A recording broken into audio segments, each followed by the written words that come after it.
A vida fala antes de gritar. Os sinais que ignorei e quase me mataram e que você pode estar ignorando também. Salve! Aqui é o Tamer e este é o Provotalks número 5. Nessa semana, especificamente na terça-feira passada, 16 de junho, fez 10 anos que eu tive uma hemorragia cerebral. Eu conto essa história na provocatória, carta 24, que curiosamente saiu no mesmo dia, 10 anos depois, em que eu tive aquele AVC. Hoje eu quero dar um passo atrás, para um pouco antes daquele dia 16 de junho de 2016, porque existe uma pré-história que eu quero colocar em primeiro plano e é sobre ela que eu quero falar nesse áudio. Pois bem, nos dias que antecederam o AVC, eu vivi uma fase difícil de definir, cara. Eu só me lembro com clareza do seguinte: era um período de muito estresse, de muita tensão, de muita aceleração, em que eu vivia no automático, fazendo coisas que eu não queria e nas quais eu não via sentido. Então, quem olhava de fora, digo, as pessoas próximas a mim, percebiam que tinha alguma coisa errada. Mas vale um adendo aqui. O problema não está em fazer o que a gente não quer. O problema está em não ver sentido nas coisas que a gente faz. São coisas diferentes.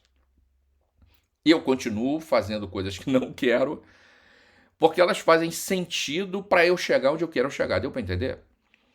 Quem só faz o que quer é criança mimada, porque criança bem educada tem limites e também faz o que não quer. Então pensa numa pessoa cansada demais, exausta, exaurida, acelerada demais, irritada demais, tensa demais, sobrecarregada, lutando contra a vida e contra os acontecimentos. Era eu. E eu transformei aquele estilo de vida em rotina. E eu me lembro que quando eu cheguei na UTI do terceiro hospital para o qual eu fui transferido, o primeiro médico que se aproximou de mim disse assim: Seu Tamer, agora o senhor tem um problema. Como quem diz, as coisas que te trouxeram até aqui não eram problemas. E ele estava certo, cara. E ele me disse mais, que hoje a medicina já entendeu que mais importante do que qualquer outra coisa é o nosso estilo de vida. Então, não adianta só comer direito, frequentar academia, ser uma pessoa fitness, se você continua sendo uma pessoa estressada, porque isso pode te matar. Então, o grande insight que eu quero trazer para você hoje é o seguinte: ninguém desaba de repente, cara. As coisas não acontecem do nada. Há uma estrutura que está criando e mantendo o estado de coisas da sua vida. Então, antes do colapso, costuma haver uma longa guerra, uma longa negociação interna dentro de você. Você sente o desgaste, vê os sinais, você percebe que alguma coisa está fora do lugar, você escuta um comentário aqui e ali de pessoas próximas que chamam a sua atenção para o jeito que você vem funcionando e você ignora solenemente. Você pensa assim: depois eu desacelero, depois eu reorganizo a agenda, depois eu cuido da saúde, depois eu vou ao médico, depois eu faço o meu check-up, depois eu começo na academia. Enfim, um dia eu resolvo.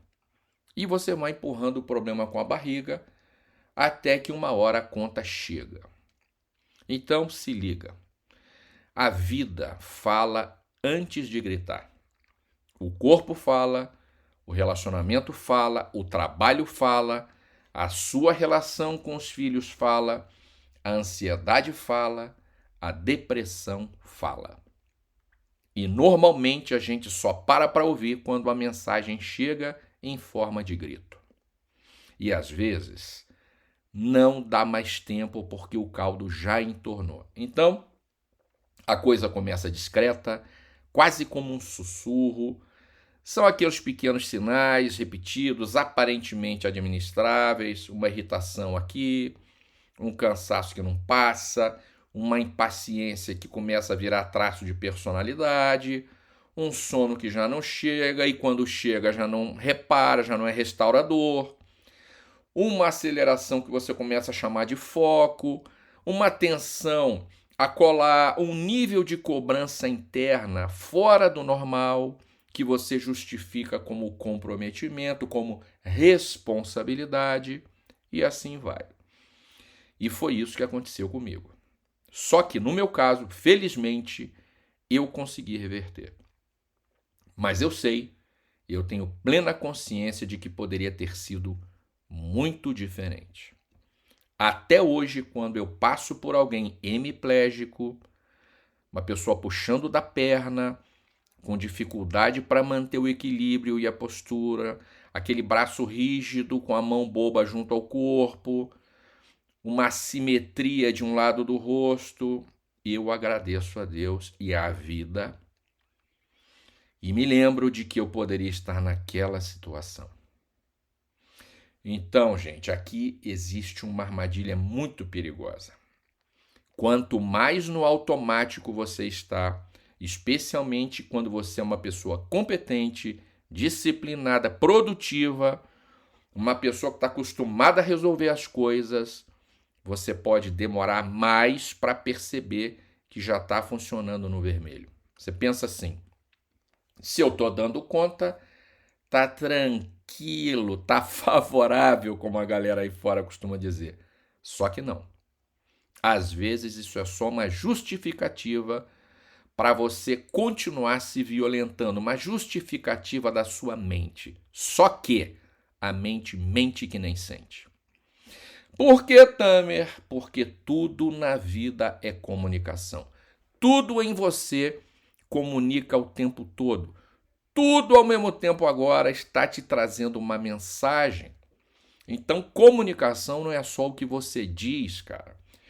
Comunicação é também o que você sente. O seu corpo comunica, o seu humor comunica, a sua impaciência comunica, o seu sono ou ausência dele comunicam, a sua fome ou falta dela comunicam, a sua vontade de sumir também comunica. A sua dificuldade de parar também comunica. A sua necessidade de controlar tudo e todos também comunica. O ambiente onde você trabalha e onde você vive também comunicam. E quando você ignora esse tipo de comunicação, não está apenas ignorando um desconforto transitório, você está ignorando uma mensagem do seu sistema interno para você. E isso é feito para dar errado, cara. Mensagens ignoradas tendem a subir o volume. Essa é a parte importante da autoliderança que muita gente ignora. Liderar a si mesmo também significa saber desligar o piloto automático e assumir a direção da própria vida e das próprias escolhas. Então, autoliderança inclui também e, sobretudo, a capacidade de identificar os sinais antes que a crise chegue. Se liga no que eu vou dizer. Nós vivemos numa sociedade que normalizou o caos.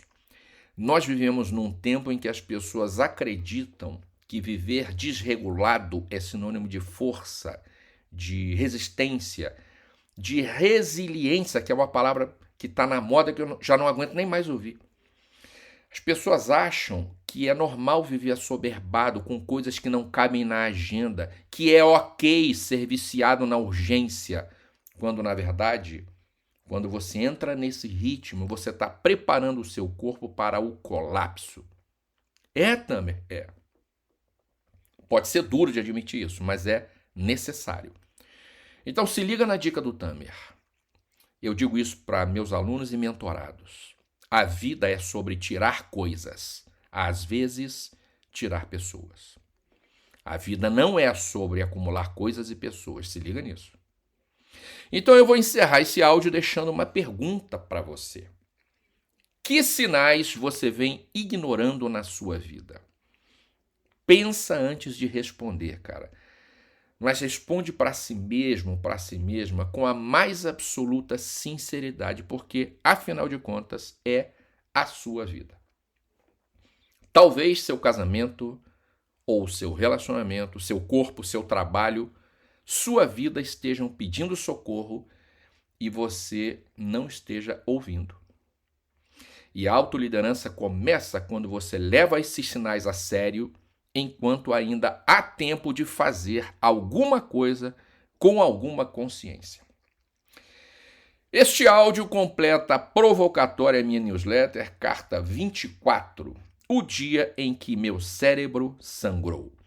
Você pode ler esta e outras cartas gratuitamente acessando o meu site tamer.com.vc. Eu sou Tamer e a gente se vê no próximo episódio do Provotalks. Um grande abraço e Tamer junto!